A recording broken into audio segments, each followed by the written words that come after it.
জাদুর কাহনের দুনিয়া। এক রাজ্যে এক শক্তিশালী রাজা ছিলেন। রাজা অনেক ক্ষমতাবান ছিলেন। তার রাজ্য সোনা দানায় ভরপুর ছিল। রাজ্যে কোনো কিছুর অভাব ছিল না। রাজার ৩ রানী ছিল। রাজার ছোট রানী ছিল সবচেয়ে সুন্দরী, আর রাজাও তার ছোট রানীকে সবচেয়ে বেশি ভালোবাসতেন। এই জন্য ছোট রানীর মনে অনেক অহংকার ছিল। ছোট রানী অন্য ২ রানীর সাথেও ভালো ব্যবহার করতেন না। শোনো বড় রানী আর মেছো রানী, রাজা সবচেয়ে বেশি আমাকেই ভালোবাসেন। এই জন্যই তো আমার জন্যই সব দামি দামি শাড়ি আর গহনা উনি উপহার হিসেবে নিয়ে আসেন যখনই তিনি রাজ্যের বাইরে যান। হ্যাঁ, আমরা তো জানি সে তোমাকে অনেক পছন্দ করেন। তবে অপেক্ষা করো, আর তো কিছুদিন, তারপর রাজা অন্য কাউকে পছন্দ করে নিয়ে আসবেন। রাজা যখন নতুন বিয়ে করবেন, তখন তার সব ভালোবাসা নতুন রানীকেই দেবেন। এটা শুনে ছোট রানী রেগে যান। এটা কখনোই হবে না। আমি থাকতে রাজা কখনোই এমনটি করবেন না। হ্যাঁ হ্যাঁ, আমারও এমনই মনে হয়েছিল, কিন্তু আমার পরেও তো উনি তোমাকে বিয়ে করে এনেছেন। দেখো, আমরা তো জানি রাজার নতুন রানী প্রয়োজন হয়। উনি তো কিছুদিন পর পরই রানী পাল্টাতেই থাকেন। হ্যাঁ। এসব কথা শোনার পর ছোট রানী ভয় পেতে শুরু করে। সে কখনো চাইতো না যে রাজা তাকে ছেড়ে অন্য কোনো রানীকে ভালোবাসুন, আর তাই নতুন কোনো মেয়ের সঙ্গে রাজার বিয়ে হওয়া সে কোনোভাবেই মানতে পারে না। এভাবেই সময় চলতে থাকে। একদিন রাজা রাজমহলে আসে আর তার ৩ রানীকে তার কাছে ডেকে পাঠান আর বলেন, শোনো আমার রানীরা, তোমাদের জন্য খুশির সংবাদ। আমি শিকারের কাজে বাইরে গিয়েছিলাম। সেখানে অনেক সুন্দরী একটা মেয়ে দেখতে পাই। সে আমাকে অনেক সাহায্য করে। আমি চাই সেই আমার ছোট রানী হবে। তোমরা সবাই আমার বিয়ের ব্যবস্থা করো। এই বলে রাজা তার কাজের জন্য রাজমহলের অন্যদিকে চলে যায়। বড় রানী আর মেছো রানী হেসে হেসে ছোট রানীকে বলে, দেখলে, আমি তো আগেই বলেছিলাম এমনটাই তো হবে।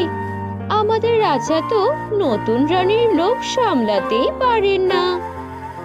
বড় রানী আর মেছো রানী বিয়ের ব্যবস্থায় লেগে পড়ে, কিন্তু ছোট রানী এটা কিছুতেই মানতে পারছিল না। তার কিছুতেই এই কথা সহ্য হচ্ছিল না। ছোট রানী রাগে একদম ফেটে পড়েন। ঠিক আছে, এটাই যদি হয় তাহলে আমাকে এর একটা ব্যবস্থা করতেই হবে। তারপর ছোট রানী একটা জাদুকর্ণীর কাছে যায়। সেই জাদুকর্ণী অনেক লোভী আর শক্তিশালী ছিল। রানীকে দেখে জাদুকর্ণী চমকে যায়। আরে, এটা তো ছোট রানী। আপনি আমাদের এই ছোট ঘরে কি মনে করে এলেন? আমাকে ডাকতেন, আমি চলে আসতাম। শোনো, আমি তোমাকে অনেক অনেক স্বর্ণ মুদ্রা দেব, কিন্তু এর বিনিময়ে তোমাকে একটা কাজ করতে হবে। আমাকে এমন কিছু দাও যেটা দিয়ে আমি রাজ্যের যে কাউকে যা ইচ্ছা তাই বানাতে পারবো। এটা শুনে জাদুকর্ণী বলে, ঠিক আছে ঠিক আছে, আমাকে আপনি একটা দিন সময় দিন। কাল আমি আপনাকে এমন পানি দেব যেটার সাহায্যে আপনি যাকে খুশি জাদুর গাউন বানাতে পারবেন। এরপর ছোট রানী তার রাজমহলে চলে আসেন। রানী সারা রাত চিন্তা করে। তারপর যখন সকাল হয়, সেই জাদুকর্ণীর কাছে যায়। এই নিন, এই বোতলে কিছু পানি আছে। এই পানিকে আপনি যার ওপর ছিটাবেন, সেই একটা জাদুর গাউনে পরিণত হবে। ঠিক আছে, এই নাও তোমার সোনার মুদ্রা। এই কাজটা যদি ভালো হয় তাহলে তোমাকে আরো স্বর্ণমুদ্রা উপহার দেব। এই বলে ছোট রানী সেই পানি নিয়ে রাজমহলে চলে আসে। তিনি দেখেন রাজা সেই মেয়েকে রাজমহলে নিয়ে এসেছেন আর মেয়েটাকে বিয়ে করতে চলেছেন। এটা দেখে ছোট রানী অনেক বেশি রেগে যান আর তিনি রেগে সেই পানিটা পুরো রাজমহলে ছিটিয়ে দেন। তাই ওই মেয়েটার সাথে সাথে রাজমহলে যতগুলো মানুষ ছিল সবাই গাউনে পরিণত হয়, শুধু রাজা ছাড়া। রাজা এটা দেখে চমকে যান। আরে এটা কি করে হলো? আমার রাজ্যের সবাই হঠাৎ এমন গাউন কি করে হয়ে গেল? রাজা কিছুই বুঝতে পারছিলেন না। রাজা সেই জাদুকরনির কাছে যায়। জাদুকরনি রাজাকে সব ঘটনা খুলে বলে। কেন তুমি এমনটা কেন করেছো? তোমার এত সাহস? আমার এখন পুরো রাজ্যের লোক জাদুর গাউনে বদলে গিয়েছে। এখন আমি কি করব?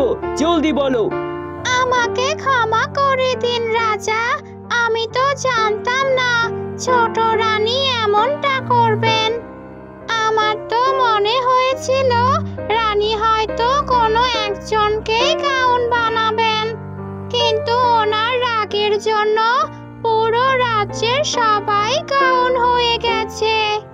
এখন এটা গাউনের রাজ্য হয়ে গেছে। আপনি চিন্তা করবেন না, যখন এই রাজ্যে কোনো ভালো মনের মেয়ে আসবে তার ছোঁয়ানো পানিতে আমাদের এই রাজ্য প্রথমের মতো হয়ে যাবে।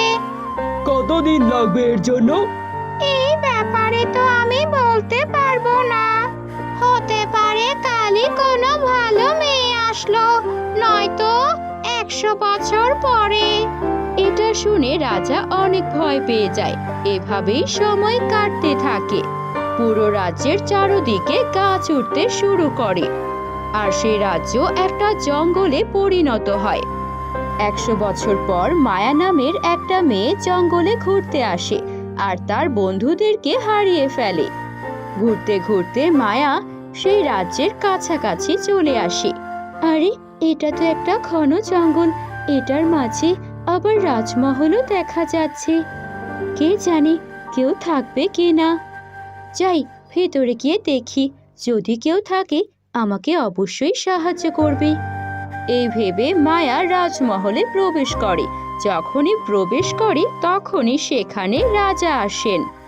রাজা এখন বুড়ো হয়ে গিয়েছেন। রাজাকে দেখে মায়া চমকে ওঠে। কে আপনি? আর এই রাজ্যের কি হয়েছে? চারিদিকে এত কাজ, আর আপনি এখানে একা কি করছেন? বাকি সবাই কোথায়? মায়ার প্রশ্ন শুনে রাজা মায়াকে সব ঘটনা একে একে খুলে বলেন। সবকিছু শুনে মায়া বলে, আমি আজ পর্যন্ত কারোর সঙ্গে খারাপ করিনি, কারো ব্যাপারে খারাপ ভাবিও নি। আমাকে একটু পানি দিন, আমি সবার উপরে পানি ছিটিয়ে দেখতে চাই। এরপর রাজা খুশি হয়ে মায়াকে অল্প একটু পানি দেয়। মায়া যখনই তার হাতে পানি নিয়ে পুরো রাজমহলে ছিটিয়ে দিচ্ছিল, সবকিছুই আগের মতো হয়ে যায়। এমনকি রাজাও আগের মতো যুবক হয়ে ওঠে। এরপরে রাজা তার 4 রানীকে ডেকে বলে, আমাকে ক্ষমা করে দাও। আজকের পর থেকে আমি তোমাদের 4 রানীকেই সমান ভালোবাসবো, আর কখনো নতুন রানী চাইবো না। রাজা মায়াকে অনেক অনেক স্বর্ণমুদ্রা দিয়ে ওর বাড়িতে নিরাপদে পৌঁছে দিয়ে আসে। তো বন্ধুরা, কেমন লাগলো তোমাদের আজকের এই গল্পটি? আমাকে কমেন্ট করে জানিয়ে দাও। ভালো লাগলে একটা লাইক করে দিও। আর যারা আমাদের চ্যানেলে নতুন, তারা আমাদের চ্যানেলটিকে সাবস্ক্রাইব করে পাশের বেল আইকনটি বাজিয়ে দিও। প্রতিদিন নতুন নতুন সব জাদুর পরীদের গল্প শুনতে হলে। Bye bye. অনেকদিন আগের কথা, সঞ্জনা তার সৎমা সুজাতা এবং সৎ 2 বোন গুনগুন এবং মুনমুনের সঙ্গে একটি বাড়িতে বসবাস করত। 3 মামিয়ে বেচারি সঞ্জনার ওপর অনেক অত্যাচার করত, তাকে মারধর করত, অনেক জ্বালাতন করত। তবুও দিন শেষে তাকে শুকনা বাসি পচা খাবার খেতে দিত। এভাবেই সে তার সৎমা এবং সৎ বোনেদের সঙ্গে কষ্টে ভরা জীবন কাটাচ্ছিল। এই অপয়া সঞ্জনা, কোথায় গেলি? তাড়াতাড়ি আমার কাছে আয়। কথা শুনতে পাচ্ছিস না? একবার ডাকলে কথা কানে যায় না তোর। সরি মা, আসতে একটু লেট হয়ে গেল, কারণ আমি গুনগুন আর মুনমুনের জন্য পাস্তা বানাচ্ছিলাম। ওটা নষ্ট না হয়ে যায় এর কারণেই আসিনি। বলো মা, কি করতে হবে? 24 ঘন্টা তোর এই অজুহাত, এ কাজ করি ও কাজ করি সে কাজ করি, শুধু ব্যস্ততা দেখাস। আরে কাজের বেলায় তো নেই, শুধু বিনামূল্যে খাবার খেয়ে যাস। প্রথমে নিজের মাকে খেলি, তাও পেট ভরলো না, পরে বাপকে খেলি, আর এরপর এখনো কি করতে আসছিস সেই বাড়িতে? আর কাকে খাবি? কাকে খেলে তোর পেট ভরবে? নিজে মারা যেতে পারিস না?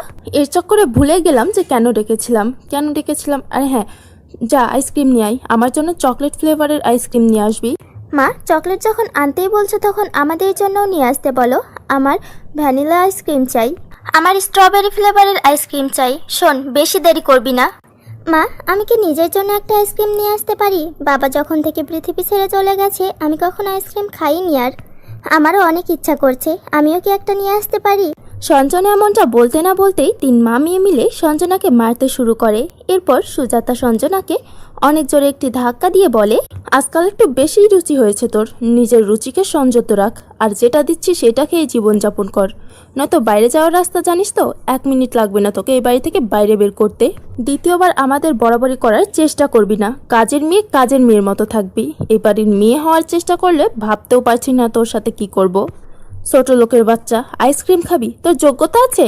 বেচারি সঞ্জনা কান্না করতে করতে আইসক্রিম নিতে চলে যায়। অন্যদিকে পেছন থেকে একজন ছিনতাইকারী আসে এবং তাকে ধাক্কা দিয়ে তার হাতে থাকা পার্সটি নিয়ে সেখান থেকে পালিয়ে যায়। সঞ্জনা দৌড়াতে দৌড়াতে তার পেছনে যায়। আরে কেউ আছো? ধরো, সাহায্য করো আমাকে। চোর আমার পার্স চুরি করে নিয়ে গেল। কেউ ধরো ওকে। চোর, তুমি এমনটা করতে পারো না। আমার পার্স চুরি করে তুমি পালাতে পারো না। দাঁড়াও চোর। সঞ্জনা চোরের পিছনে অনেক দৌড়ায়, কিন্তু দুর্ভাগ্যবশত সে চোরকে ধরতে পারে না। অবশেষে সে রাস্তার এক কিনারায় বসে কান্না করতে থাকে। আরে কি হলো? চোর তো আমার সব টাকা নিয়ে চলে গেল। এখন আমি আইসক্রিম কিভাবে নিয়ে যাব? আর আইসক্রিম না নিয়ে গেলে মা বোনেরা আমাকে অনেক মারবে, অনেক অত্যাচার করবে। আবার আমাকে না জানেই মেরে ফেলে। বাবা, তুমি দ্বিতীয় বিয়ে কেন করলে? আমার মা কত ভালো ছিল। তুমি আর মা চলে যাবার পর এরা আমার জীবনটা নরক বানিয়ে দিয়েছে। আমি এখন কি করব? টাকা কোথায় পাবো যে আইসক্রিম নিয়ে যাব? আমার সৎ মা এবং সৎ বোনকে কি জবাব দিব আমি? এমনটা বলে রাস্তার ধারে বসে সঞ্জনা কান্না করছিল। হঠাৎ করে সে লক্ষ্য করে একটা কার এসে একটা বিড়ালকে ধাক্কা দিয়ে চলে যায়, আর বিড়ালটির অবস্থা